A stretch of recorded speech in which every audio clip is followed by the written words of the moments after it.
Welcome to episode 11 of the Science of Advertising Show, the show where we disclose the advertising secrets that brands use to influence and persuade human behavior. On today's panel, we've got Dr. Cooney Horvath, the preeminent expert in the field of educational neuroscience, with a focus on learning, memory, and attention, and your host, Jonathan Rolley.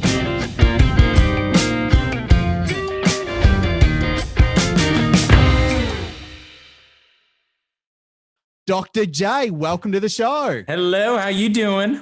I am unstoppable. Are you ready for some sweet advertisement magic today?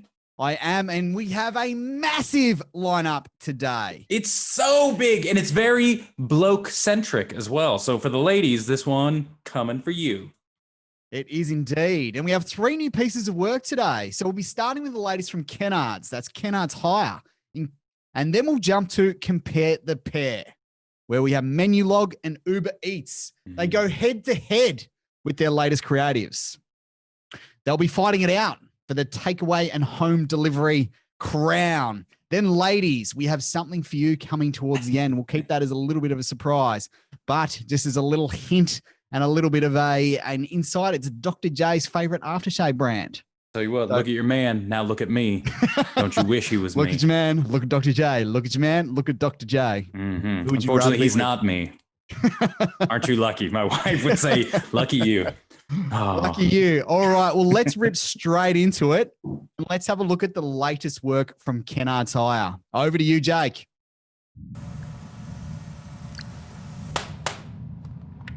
Good morning. Or should I say, good evening? Again? From Kennards? Yep, you know me, always working, always thinking. And tell you what, I'm thinking you need a demo saw with a metal cutting blade. That's exactly right. You're unbelievable, Ken. Ken Oath. To tackle whatever, whenever, wherever. Kennards make your job easy.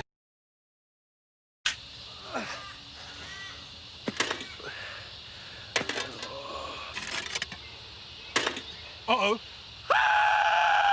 No! It looks like you hit some rock you weren't prepared for. Hey, what's a big hole? Where did you come from? I'm Ken. I come from Kennards, and I come bearing this. You're unbelievable. Ken Oath. To tackle whatever, whenever, wherever. Kennards make your job easy. Kennards Hire. There we go. Dr. J, do you want to jump in? Yeah, so are these brand new, like coming out as a set, or have they been kind of coming out for a while? Do you know? Brand new as a set. They're not new. They've been around for a couple of weeks, but they've only just really hit my radar, and I wanted to dig into it because I thought there was some really nice conversation that could be held here. So, mate, if you want to jump in, and then I can loop back. All right. So what I'm seeing so far is some good mixed with some questionable. I'm not going to say bad, but overall, I'm going to say, okay, out of the gate, I see what you're doing. I understand it. And we come back to, and I think we were talking about this a couple of weeks ago, the trusted advisor. In this case, they hired somebody, like dude who plays Ken, perfect. I don't know what it is about him. I can't put my finger on it, but he's likable. He's calm. He's relaxed. He's a bloke's bloke, but he makes you feel safe and comfortable. So perfect casting on that dude's part. His role is perfect. The setup where someone's having a problem, he shows up, he fixes it, you come out with your whenever, wherever, however, whatever. Great. The only thing that's kind of wearing on me is the screaming like girls. So I see what's going on here. So what they're trying to do is they're trying an attention grab. They're trying to do something to shock your system, unpredictable, to force you to pay attention to the next 5 to 10 seconds. So they do a scream, you're like, the heck was that? In comes Ken, calms you down. You're like, nice. Possibly once it works, but they repeat it again at the end. And by the second time, you're going, look, I get it. You want my attention. You have it. You've already won it. It's too late in the game to be screaming in my ear anymore. Let's make the deal.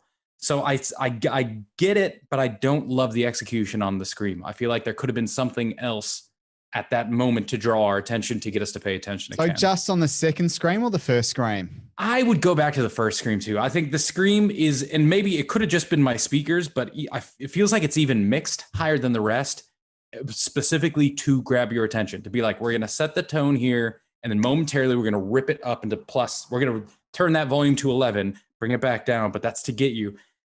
I get it. I feel like there's got to be a better way to get somebody's attention than screaming at them. This is like the Vice channel method, where it's like, if I just throw as much crazy crap in your face as I can, something's going to stick. Watch Vice channel. No, none of it sticks because it's all just dang annoying. Anytime you get my attention, I go, why did you just scream at me? Why are you showing me a drone? Stop the loud music. So maybe I'm just too old, but I get it. I just don't love the execution. You are an old man. I loved it. I thought this was genius. Okay. All right. Prove me wrong. I thought this is a new slant on the problem solution setup. Like the problem solution setup usually, so the structure of these type of ads, you've got to get attention.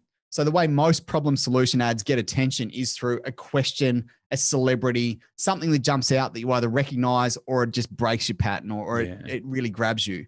This got attention through a scream, and that can't not get attention. So a man screaming like a little girl, got you, pulls you in. It's like, okay, what's going on? The problem, it's a guy. He's a sweaty mess. He's got dirt all over his face. He obviously needs help.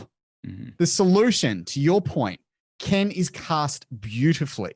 Yeah. He's a big guy. He's warm. You trust him immediately, and you just feel like he's going to solve your problem. He's kind of, the casting of him was absolute genius. And then you've just got, boom, the surprise element. It just pops up with the solution that's already there. And then you go through the branding execution of this.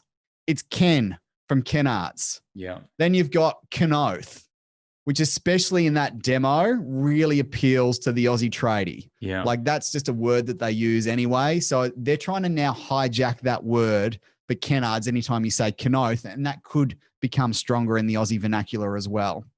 The second scream, I agree with you, may never be necessary, may not, but the structure of that is really strong, and you can see the evolution of what they can do with it. You can have a myriad of different situations.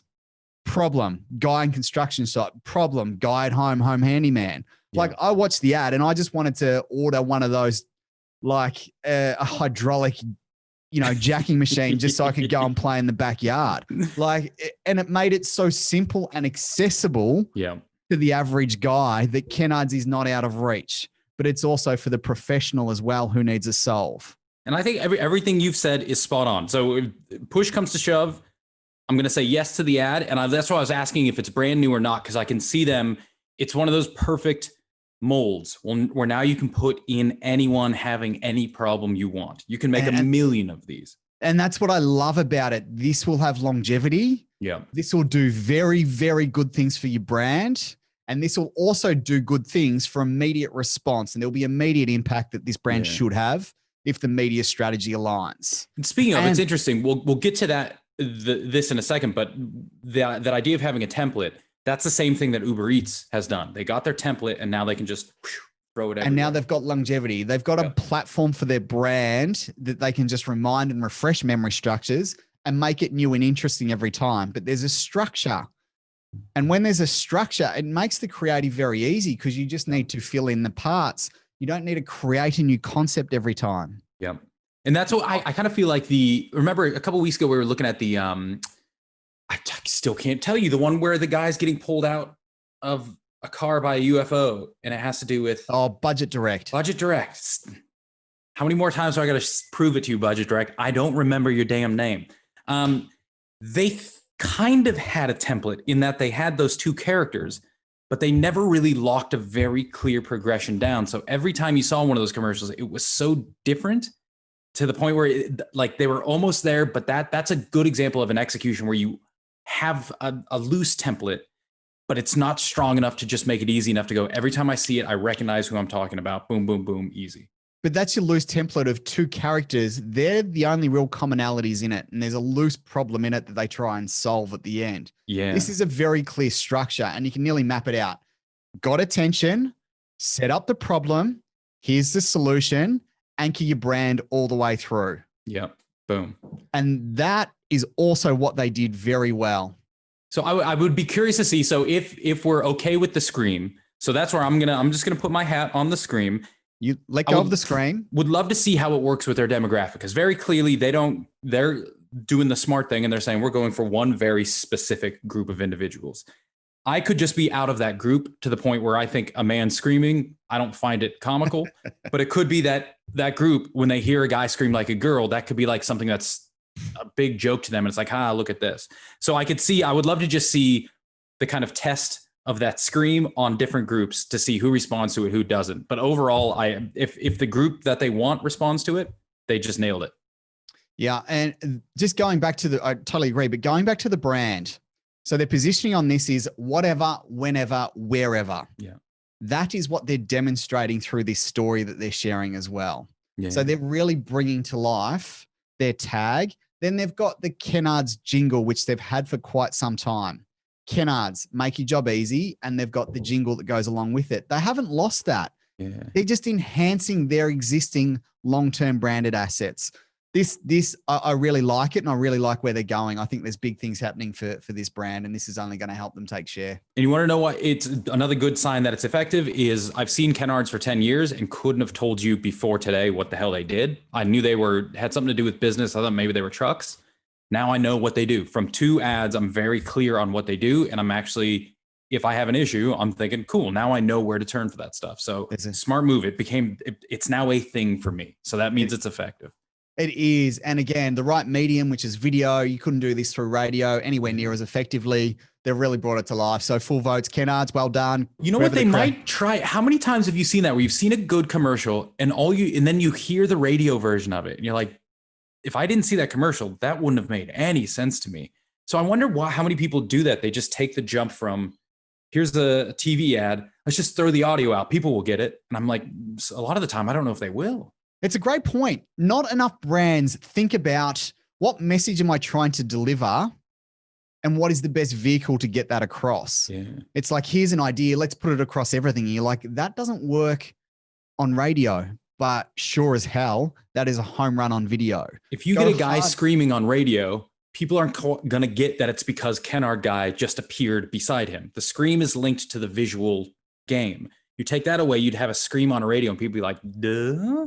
And just like radio is incredibly powerful, but you've got to use the theater of the mind for radio. Yeah. And you've really got to leverage that. You can't run a radio. And we've seen it before. Amazing radio ad, try to take it to TV or video, doesn't work because it's strong in one particular forum over another. Same as print. You've got to play to the medium. But we'll change gears now. And let's jump in to compare the pair. It's time to compare 2 ads, 2 of the giants of the booming food delivery category. They're going head to head. Here is the latest from Uber Eats and who is it, Dr. J? Menulog. Menulog. They're going head to head.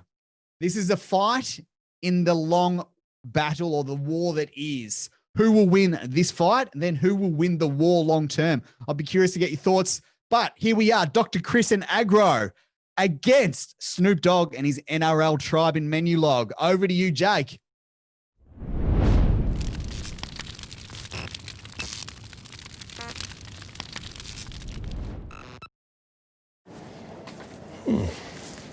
Tonight, I'll be eating an acai bowl with almond granola and organic vanilla protein powder. What about you, little fella? You want a treat? Tonight, I'll be eating a spicy vindaloo with 10 papadums. Legend. Yummy. What even are you? A 40-year-old bath mat with a hand up its butt. What are you? Is that a wristwatch? Should probably talk about those legs too. Yeah, right after we talk about your jaw. Me, get delivery like a G. Steve, hungry dogs gotta eat. I get mines every day, every week. Chicken wings to the crib I'm sitting in. Tacos to the chateau, please. Did somebody say? Shrimp on the Barbie and we extra fried. Sausage sizzle in the hizzle and a hot meat pie. Menulog. Menulog. The latest from Snoop and Dr. Chris. I can take this one and I will. Throw it to you. I will start with Uber Eats. Dr. Chris, well loved, instantly recognizable. Aggro, you probably aren't familiar with Aggro at all. You probably thought it was a interesting looking creature, bit of carpet, whatever it was. So he's a thing to you. You know him?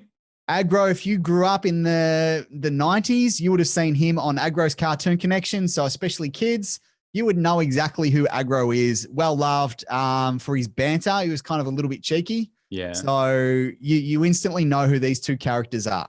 And right there, you can see who they're really trying to target. So, same structure that we were just talking about. Uber Eats has a template that we've seen time and time again, a very successful template.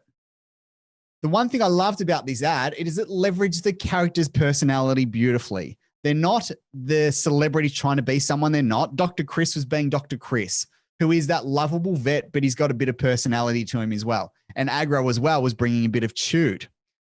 It shows that in situation, you've got food delivered to a vet clinic. Doorbell rings, food delivers, drops it. I love everything about this ad. It would have been cheap in compared to some of the others. It's not a Kim Kardashian expense. It is a Dr. Chris and Aggro, which they probably got for, a couple of $100. Yeah. Joking. It was probably a lot more than that. But Uber Eats, loved the execution. Very simple. Same. They're really building on this story. And there's a reason they're number one in market. Menulog. Menulog. I like this. I liked it. I like where they were trying to take it. The one thing that I liked about the ad was the jingle sat with me, probably more than it did any other time. Okay. And maybe that's just the frequency that it's now starting to hit and the cadence that's there. But it really, the jingle really sat with me. So that's what I liked about the ad. But if we're comparing them, which is what we need to do, Uber Eats hits the heart of the proposition. It is a food delivery service. It delivers food from your favorite restaurants. Dr. Chris had like an Asahi bowl. Aggro had like something weird and wonderful. It shows the breadth of their product and what it was actually doing in a really engaging way. Menulog was just all about the jingle, trying to introduce some food nature to it. But you don't know what Menulog is, what it does, and how it serves you. All you've got is Snoop Dogg singing a jingle that sits in your mind, which may create some curiosity to find out what it is. But if you're comparing the pair, Uber Eats would have cost a lot less. Uber Eats far more effective in explaining what the service is. Uber Eats far more memorable. It was an engaging ad. Menulog, this is an evolution for them, and I think they've done a great job. But for me, a clear winner, Uber Eats. Very rarely do you see a competition with such unevenly matched people. I thought the Menulog one was triznash, as Snoop Dogg would say. So you're spot on. Uber Eats, what does it do? It has its template. It comes in. We've seen it with other people. We're excited to see who comes on next, but we never lose the brand. It is about the character, but it's about the character getting their food. Here's the different kind of food you can get. You see the delivery, you hear the doorbell. Everything is locked and loaded. They've been doing it for a couple of years. So far as I can tell, if they keep bringing in new people, they don't really have to change. Battle of the memory. Memory for Uber Eats is going to be through pure repetition and consistent repetition. You don't see it differently every time. You see it in a different coat, but it is the same thing every time. Cool. Menulog. Didn't know what the hell that ad was for until 15. They don't even say the word Menulog until 15 seconds in. And when they say it the first time, it's a woman's voice singing it in a kind of off-key way through a loudspeaker. So the first time you even get a clue what the hell is happening, you hear, Menulog. Like, okay. And finally they get around to Snoop Dogg, I guess, who's doing the rap. And he says it at the end. But even when he says it, he does it in Snoop. The thing that makes Snoop Dogg is he draws everything. So even when he says it, you're kind of like, huh? Menulog.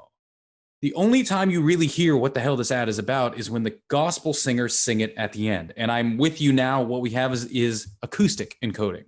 Now what we're going to try and do is build a memory through song. One, I've got pure repetition. One, I've got song. Cool. The pure repetition one kind of wins this battle purely because I'm going to see it so many more times than I already have over the last 2 or 3 years. So it already wins. The Menulog is requiring me to sing it. Its depth is going to come from every time I hum it to myself. And that can work in the long run, but it takes time. A good jingle takes years to really set in for people to sing it every time. The only time I've seen a jingle not take a long time would have been the down, prices get down at Kohl's. Yeah. And one of the only reasons it didn't take a long time is because you were blasted with it. They did it. You would see it 10, 12 times a day. They'd play it in the stores. It was just constant. But if you want a jingle to take, you've got to take time. The da-da-da-da-da, I'm loving it. They used that for years before it became totally imprinted in everyone's mind. So I'm going to go with the repeat for pure timing over the acoustic encoding. And the other problem is, as you pointed out, the acoustic encoding isn't tied to anything meaningful. I'm like you. I don't know what Menulog does. I didn't recognize that they delivered. I thought Menulog was an online menu log where you can go see what places have, but I didn't know that they were delivery like Uber Eats. That could be me because I'm out of the loop, but I certainly didn't learn it from that ad. So yeah, look, spot on. The one thing you said there was consistency and repetition, which I really loved, especially from a memory perspective. Like when you are consistent and you do repeat, you've got a much better chance of someone recalling a piece of information rather than just having one set of, I guess, exposure or a series, and then it changes and you've got to try and join the dots yourself. But then, like, the question I have while I've got you, Dr. J, is especially with jingles.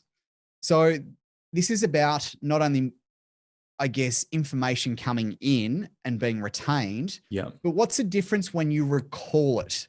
Like when you start singing a jingle, you're recalling a piece of information. Yeah. Can you just please explain, like, when the difference between just memory going in and you're not having to recall it in a situation, v recalling a piece of information? What's the difference in memory?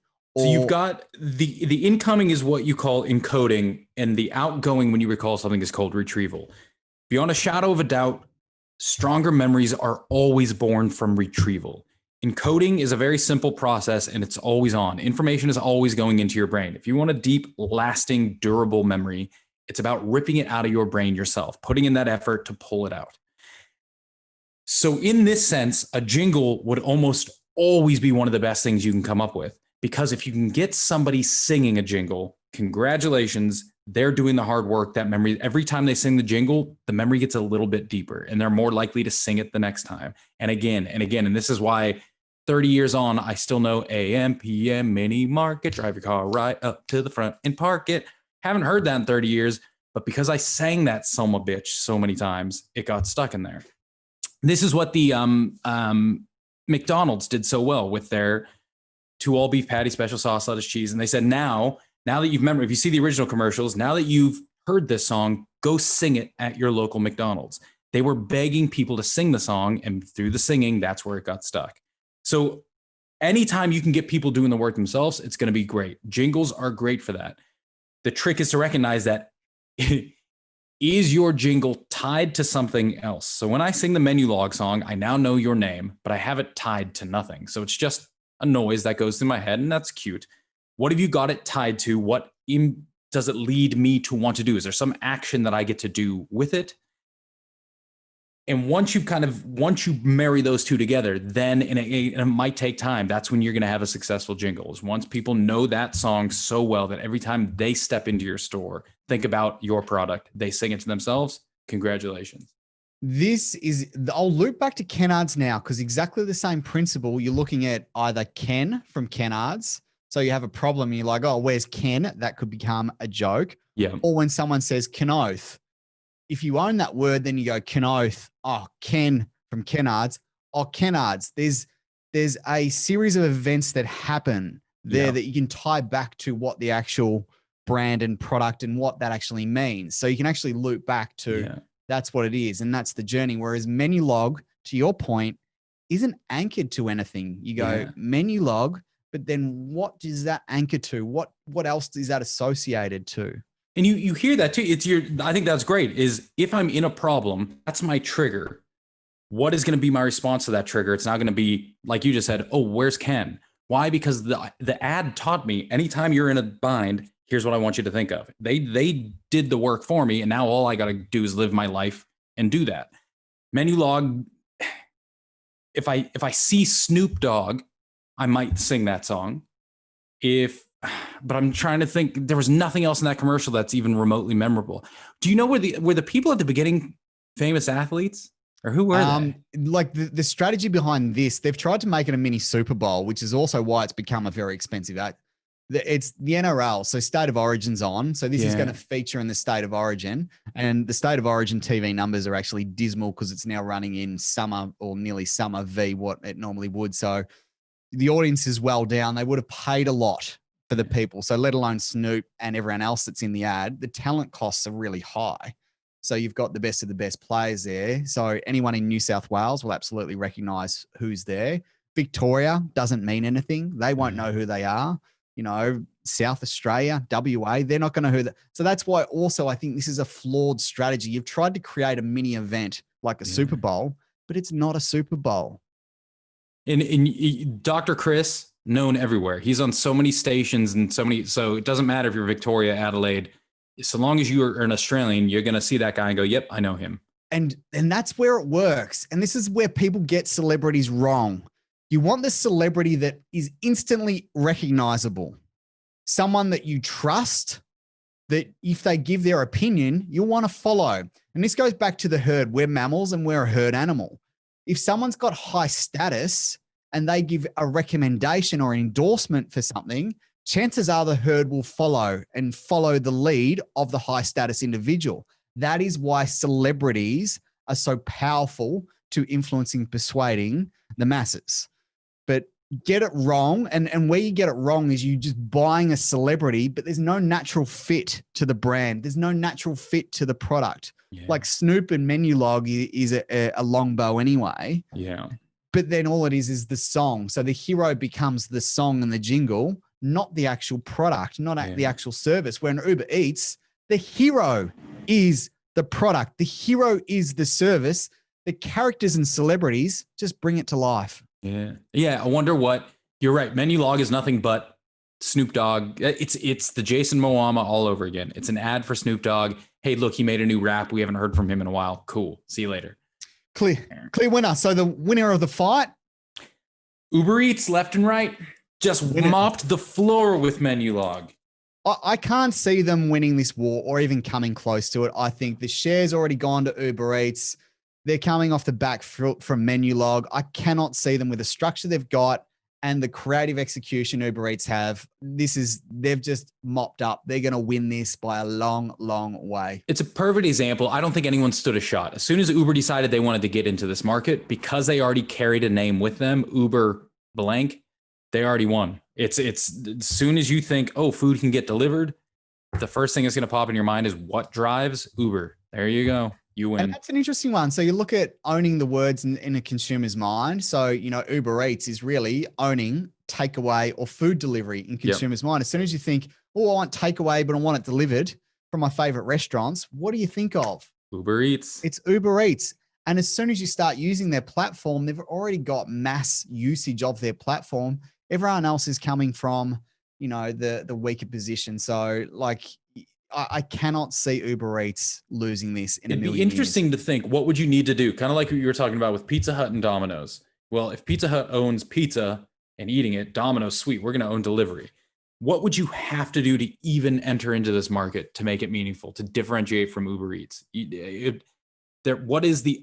Is there another angle that says, yeah, Uber Eats got that, we got this? I don't know what the hell it would be. From fancy restaurants? Look, and the only way to do that would be own a niche. How do you carve off some market share from Uber Eats? Rather than Uber Eats is like, I'm hungry, what's on the menu? Is there a niche that they could own that was stronger than Uber Eats to take some percentage of share? But they've got first mover advantage. First mover advantage is the first brand that associates with that particular category wins. Yeah. And they did it en masse. So I can't see them losing it. They just can't. Done and dusted. They stumbled, and we won't harp on it. When they did the Kath and Kim ones, I got it, but I didn't get it. Like that was so specific to the Australian market. Anyone outside of Australia wouldn't have even touched that with a 6-foot pole. And me, I had just started watching Kath and Kim like on Netflix last week. So now I'm like, okay, I get Sharon Strzelecki and her character now. But that was like bringing Kim Kardashian in instead of just regular Kim from the show was a tricky, I get it, but that was where the one stumble where I'm like, you still win. They still did the ads just fine. The reason they win is they could fail on a few of them just as long as Kath and Kim, there's a percentage of the market that love them. Even if it's 20%, they're tapping that 20%, instantly recognizable, love them, want to be like them. They have high status. I will follow. They didn't bring in Kath and Kim. It was like a joke about Kath and Kim with a different Kim and no Kath. It was Sharon and Kim Kardashian. So it was like, you didn't even bring in the two main people from the show that people care about. I also think that's part of the genius of this, though, because you've got two characters that should never, ever be in the same room together. And they weren't. There's no way they filmed that together. There's no way, and they didn't. But you've got Agro and Dr. Chris. Who came up with that combination? Like, it's wild, but it kind of works in a weird way. Yeah. But you talk to, if you know Agro, you've got me. If I know Dr. Chris, which most people do, you've got them. So you're nearly talking to two different segments at the same time. Yeah. Like, it's very clever. All right. You win, Uber Eats. Uber Eats. All right. Now to the classic creative. This is one of the most famous ads of all time. Came out in 2010. Here is Old Spice. Over to you, Jake. It's time for a blast from the past. Hello, ladies. Look at your man. Now back to me. Now back at your man. Now back to me. Sadly, he isn't me. But if he stopped using lady-scented body wash and switched to Old Spice, he could smell like he's me. Look down. Back up. Where are you? You're on a boat with the man your man could smell like. What's in your hand? Back at me. I have it. It's an oyster with 2 tickets to that thing you love. Look again. The tickets are now diamonds. Anything is possible when your man smells like Old Spice and not a lady. I'm on a horse. Old Spice, Dr. J, as I know, it is one of your favorite brands. Oh, God, I smell like a man. You smell like... Yes, I did it. Dude, this is remember, this is what I like about the classic is last week we did the Mac welcome from 1984, and it's just stunning. This is another one of those ones where it's just like, whoever the hell did this at that time, at that moment, you hit this one so far out of the park that it's not even close. You couldn't, and they did. They kept coming up with more scenes like this with this guy, but nothing hit like this one, where it was one continuous shot, background kept changing, you didn't know what the hell was going to happen, and all the jokes hit, everything. It was one of those ads you want to see again and again and again and again and again. And I think they got it right at the right time, because this is when male body wash was starting to hit, because it just wasn't, we had bar soap for a long time, and women had body wash, body thing. And there was Axe body spray, but no one really cared because it smelled like hell. But here comes this ad. Now I would love to see what the sales were like, because how many people would just be like, yeah, okay, that's a cool dude. That's a funny commercial. I'm going to buy that product. I'm sure it was a success. So the theme throughout these executions, if you can follow me, it's based on a very simple, elegant idea. You know, so Kennards, It is make your life easy. That's what it is. It's a problem solution. Uber Eats, it's a very simple idea. Just show celebrities getting Uber Eats delivered. What is their meal they're eating? Like, in essence, and how do you make that fun and engaging? Yeah. This is a very simple idea that came from research. Really? Give me more. The game changer for this, the research came out. 60% of men's body wash was actually purchased by women. Oh. So this insight prompted this radical creative going, how do we talk to women? And that was the idea. How are we going to talk to women to buy a male brand? So that's where the start of this ad. Hello, ladies. Look at your man. Now back to me. Now back at your man. Now back at me. Sorry. He's not me, but he can smell like me. It immediately talks to women, and you're looking at it nearly like the ultimate man in a lot of women's fantasies. Yeah. You have their attention, you've got them, and then the storyline through it. So you've got the storyline and the idea that's simple, the execution creatively, like single shot, and the execution from the talent is literally breathtaking. Like there's so many things in this to get it right, but that's where it came from. On the back of the ad, to your question, what happened to sales? 60% up. Ooh, I wonder how many were men now starting to buy it too. Because as a man, even though you're talking straight to women, you took enough of a piss to make it funny for men. So you're talking to the ladies, but then you bring in diamonds, which is a stereotype. So now I'm involved where I'm like, you're laughing and you're on a horse. And I'm like, okay, I'm with you now. So I wonder what, if that, the male versus female purchase demographic shifted. But this is also the common thread when you're looking at great creatives. They usually talk to one segment, one cohort. They're looking to talk to a specific individual, but really engage them, like really connect with them. And then everyone else will tune in and still find it interesting. Yeah. Where people get it wrong is they try to talk to everyone. And when you talk to everyone, no one is listening. And I was just telling my co-author of my new book the same thing. My first book is the biggest mistake I ever made, in that it's called Stop Talking, Start Influencing, when it was meant to be called Stop Talking, Start Teaching. Start teaching, you've already got your market. It's very clear I'm talking to teachers, and if anyone else wants to read it, have a good time, but here's where I'm going. Start influencing talks to everyone, teachers and these and this and this. And it occurs to me that you lose an order of magnitude of sales purely because nobody knows the book exists. If you're a teacher looking for a book, you're not going to influence. If you're a coach looking for a book, you're not looking for this. If you're a business person looking for a book, you're not looking for this. By trying to target everyone, I'm targeted nobody. And boom, I lived that example of how important it is to pick your niche, pick your market, hit them hard, because that's where things will bleed out of that. But if you try and bleed it yourself, it never works.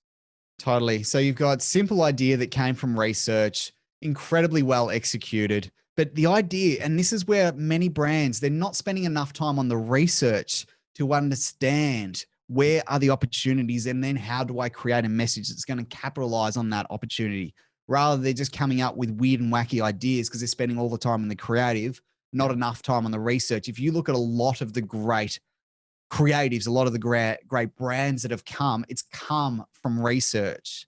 It's come from insights. It's come from data. It's not been just a let's throw a bunch of spaghetti on a wall and see what sticks type of mentality. It's not let's sit around and have a six pack and see what ideas we come up with. What was the one where they dance a lot? Airtasker. That's my least favorite commercial of all time. You always bring up Airtasker. Poor Airtasker. All Airtasker is a bunch of college kids trying to make money. Good on you. So what I'm also thinking, another thing that ties all these kind of classics together is they're all wildly simple. They just hit their point perfectly. It's like a dancer that but they're all unique in their own way. When they all have something about them that they did that nobody yet had done. In this case, it's that one shot that worked so perfectly. The one camera shot, move the background, tweak that up. They got that, I'm sure, from TV, where it's worked on several small sitcoms every once in a while. But that was like the first time I'd ever seen that in a commercial, and it just hit perfectly. 1984, they bring in film quality to a medium that hadn't had that before. They all do one thing that kind of sets it apart. And so the important thing to recognize is that one thing will almost certainly come from the creative. But there's only one really great ad every couple of years. So you can assume of the thousands, if not millions of ads created each year, let's say even 10% of them are trying to become the next best ad purely through creative. Of those, 0.00001 will actually hit that target. The rest is just noise. So you've got to make a decision early. Do you want to try and make an ad that is going to be the next best thing, with the understanding that you're probably going to fail? Only one dude wins an Academy Award a year. You're probably not going to get it. Or is it worth seeing what worked before and then adapting that and just playing that card and saying, okay, well, we know right now this was a success. what can we do that's similar to that and make it work? And that's what I think Kennards did. They didn't break the bank. They didn't come up with anything brand new. They're never going to be a classic creative of all time. But what they did is they took a formula that works and they said, let's just adapt this. So what is your goal? Is your goal to be famous or to have an impact? And I'm guessing most people will say to have an impact, to actually do something with my business, in which case, don't be shooting for the stars with those ads. The only people I think who want to make the next most famous commercial would be the creative people who you're paying, and they're the ones who are probably going to drop the ball. And mate, right there, I think you've just hit one of the nails on the head that is getting misconstrued at the moment. That the creative agency wants to take it in a weird and wonderful direction, because they always will. They'll always want to push the envelope because they'll want to win an award. You look at the research that was done from Old Spice, that became the pillar, and any idea had to bring that simple idea to life. We want to talk and engage to females that are buying this product. How do we do it? Bring that to life. And in essence, that was what brought this entire idea. And yes, the creative agency put their flair and they innovated in many different ways. You go to Kennards, they wanted to own that simple idea. We need to communicate our service to the masses. It needs to appeal to Jonathan Rolley. It's doing some home handyman work. It needs to appeal to professionals as well. How do we bring that idea to life? But the brand is integral. The hero of Old Spice is still Old Spice. The hero of Kennards is still Kennards. It doesn't get taken and weird and wonderful. And it's a 60-second ad, and 56 seconds of that is this beautiful creative. And then they slap a hero tagline or a product at the end, hoping that someone recalls it. No, the hero is the brand or the product or the service throughout. Yeah. And Old Spice nailed that. You're right. It's weird. For as much as that guy is awesome and you love him and he's hot and you remember him, you never forget Old Spice. He is the Old Spice guy. That in any time someone starts talking, you're like, ooh, you sound like the Old Spice guy. But they tied their brand straight to him. So it wasn't him plus, it was the brand. Old Spice guy, long-term branded asset. Continue to invest, remind and refresh. Yeah. Ken from Kennards, continue to remind and refresh. Don't let it go. They are long-term branded assets. Yeah. That helps lift your brand. But just before we wrap up, Dr. J, Old Spice went viral. This is one of the first viral. Again, aired Super Bowl. Yeah. Any ideas how many views it got in the first 24 hours? 1 million. 5.9 million. Jeez. In 20 hours. million views by day 3. It went absolutely bananas. Oh, you know how many views my last YouTube video got? 7. You sons of bitches. I'm doing my next one with my shirt off. You'll get 3.